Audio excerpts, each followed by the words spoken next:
Good morning, everyone, and it's time for our Wednesday word. And this week, I would like to talk to you about grief.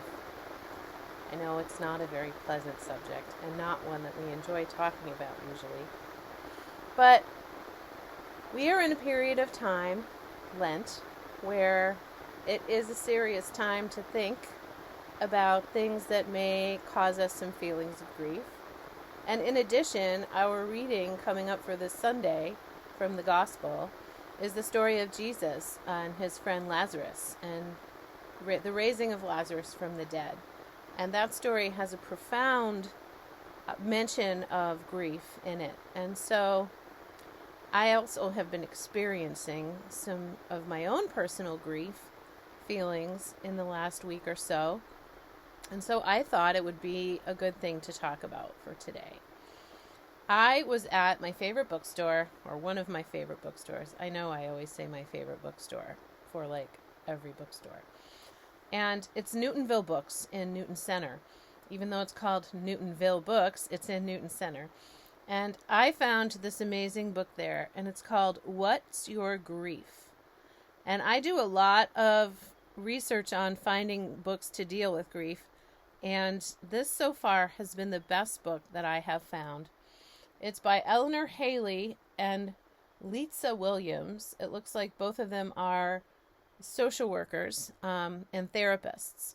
And this book is so rich in information about grief that I'm probably actually going to do a couple of weeks of talking about this. The one thing I'd like to focus on today is something that they say about grief, that we tend to feel in our society like it's only grief if it's somebody who died. And there are lots of other kinds of griefs. And they basically say that grief has to do with the losing of a relationship that was important to us, a thing that was important to us, something that we loved. So as you can see, that can encompass many, many different things. I'm going to read a little bit from here, and then I'm going to send you on your way today with some thoughts of hopefully not just leaving you here, but also some encouraging thoughts of things we can do to help to deal with and manage our feelings of grief. It says, regardless of the type of loss you've experienced, only you know the extent of your pain and struggle. Your grief is a distinct and subjective experience influenced by many factors. Here are just a few. 1. Grief is a reflection of you and your relationship with who or what has been lost. 2. Loss often sets off a domino effect of subsequent losses. So you're likely grieving a web of interconnected losses. That is something that I think is really important to consider. We all experience hardship, stress, and emotion differently. There is no one right way to grieve. There isn't a standard timeline, which is also a very big misconception, that we have these stages that we go through when we're grieving, and that happens in a linear way, one stage and then the next stage and then the next stage. And this is a misconception. There is no standard right way to grieve. There isn't a standard timeline, and there are many, many, many ways to cope. And that's the good news, that there are many ways to cope. Thanks to myths and misconceptions about grief, people often assume it's formulaic. They think X type of loss will cause Y amounts of pain, or they believe they'll simply go through grief stages and come out on the other side. But grief isn't predictable or uniform.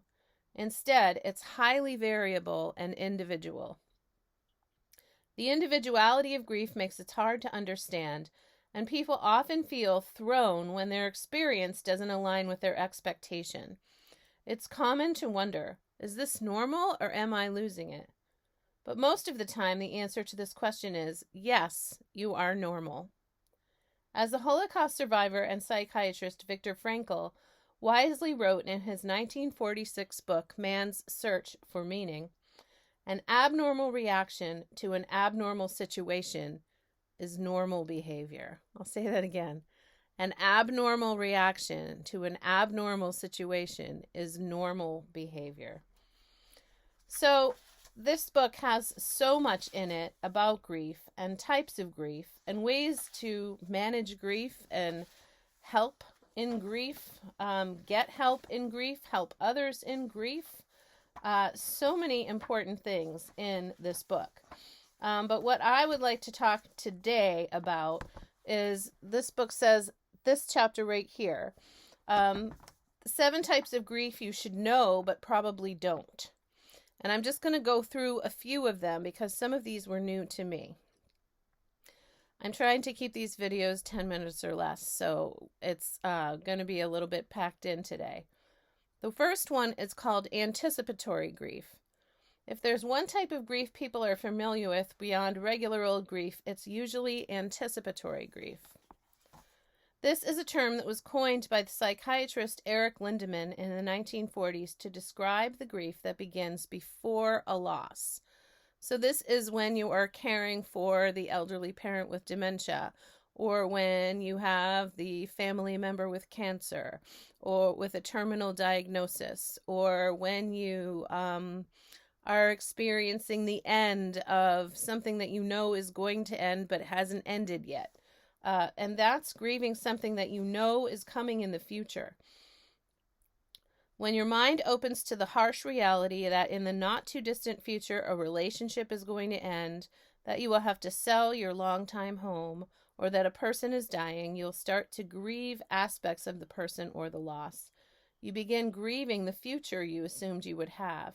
You may start imagining what your life will look like or feel like after the loss.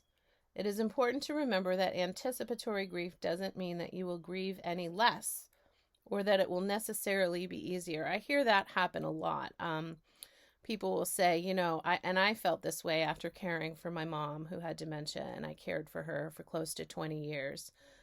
And I thought, I was shocked at the level of grief I had after she died, because I thought, I've been expecting this for years. In some ways, I've even been praying about it. And now it's happened, and it's devastated me, and I'm shocked at how devastating that was. And that's what they're talking about there. When the actual loss happens, it doesn't mean that you're going to feel it less because you've been anticipating the loss. The second type is called ambiguous grief. And this is one that I think is really important to address. Ambiguous loss is grieving someone who is still alive. Yes, we can grieve people who are still alive. In fact, it is surprisingly common. So this happens when someone is still part of your daily life, but they have experienced a cognitive or psychological change. This change impacts their identity and, as a result, your relationship.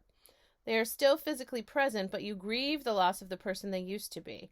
Common examples of this are grieving someone with Alzheimer's or dementia, or a substance use disorder, acute onset of mental illness, or a traumatic brain injury.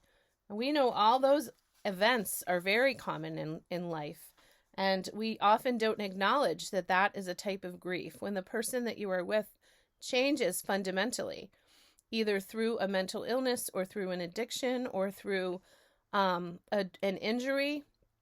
They become paralyzed, or they are in an accident, and they are different, fundamentally different from what they were before that event, that traumatizing event. And then a second type of this grief is grieving someone who is physically absent but psychologically present. So that is, the person is no longer a part of your daily life, but they are still with you in your thoughts. In this case, the reason you grieve a person is because they are no longer part of your day-to-day life. Their absence is a stressor because it means you don't know how they are doing, and sometimes you don't know if or when you will see them again. You may find yourself thinking, wondering, and worrying about the person a lot, in ways that sometimes can feel consuming. Common examples are divorces or breakups, family separations through the foster care system, military deployments, incarceration, estrangement, and immigration. Though these types of losses can sound very different, what they share is their ambiguity. There is no clear endpoint. There is no way to fix or resolve the circumstances. Instead, one must learn to live with the uncertainty and with the grief. So those are the 2 types that I'm going to highlight today. There are 7 types described in this book. And again, I'm telling you, you will not be sorry about getting this book called What's Your Grief? It is a lot to digest. And next week, I'm going to talk about a few more of the types of grief, and then also go into some ideas of ways that this book suggests we can help manage the grief. And one of the ways, which I will say before closing out, because I've already reached 10 minutes, is to mention things out loud, to find safe people that you can talk to about your grief. And I will say that I am one of those safe people here, and I am able to listen and hear, and no amount of grief or type of grief. I'm not going to tell you it's silly. I'm not going to tell you you're wrong to feel that way. I'm not going to tell you you're making a big deal about nothing. I will not say or think any of those things. Your grief and your loss are personal to you. And whatever person or event you are grieving or thing you are grieving, if you loved that thing and you are grieving its loss, that is important to you. And we don't want to compare our grief with another person's, to say, well, that person is dying or lost a husband, but I only lost a pet, so my grief shouldn't really be that, a big of a deal. Or I don't want to talk about it because, these people here have a significant more loss than I do. None of that. We're not going to talk about that. It is your loss, and it is personal to you, and it is meaningful to you, and you are feeling that pain of that loss. And so to talk about it with someone who understands is really important, whether it is a pastor like myself, or a therapist, or getting into a support group, or finding like-minded people that you can talk about. And so I'm going to just say for the first thing that that's important. And I am here, and the ways that you can contact me are listed in our church emails and church bulletins. And you can reach out to me and make time to see me, and I will be happy to listen if you have something that you'd like to say out loud about your grief. So I'm just going to offer that today as step 1 in healing. And I'm going to lift us up in prayer this morning before I send you on your way. Let us pray. Lord Jesus, you even grieved your friend Lazarus when he was gone.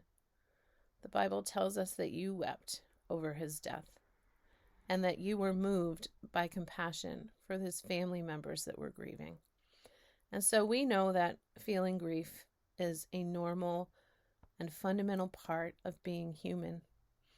And I lift up this morning all who are in the sound of my voice who may be experiencing feelings of grief, whatever loss that is, whether it is loss of a pet, or loss of a home, or loss of a relationship, or loss of a job, or loss of a loved one, or a loss of health, or a loss of... There are just so many that I can't even mention all of them. All of us experience loss in life. It is part of the pain of living in this world. But we know, Lord, that you want us to live a life of abundance and a life of freedom. And so this morning, Lord, I ask you to help us in our grief, to help us to be compassionate with one another, and Lord, to help us to be compassionate with ourselves. And I hope and I pray that this message is helpful this morning to folks that are dealing with grief, and to let them know that they are not alone. You want us to support one another. You want us to love one another, and you want us to care for one another. And I pray that we are able to do that for each other. And it's in your name, Jesus, that I pray.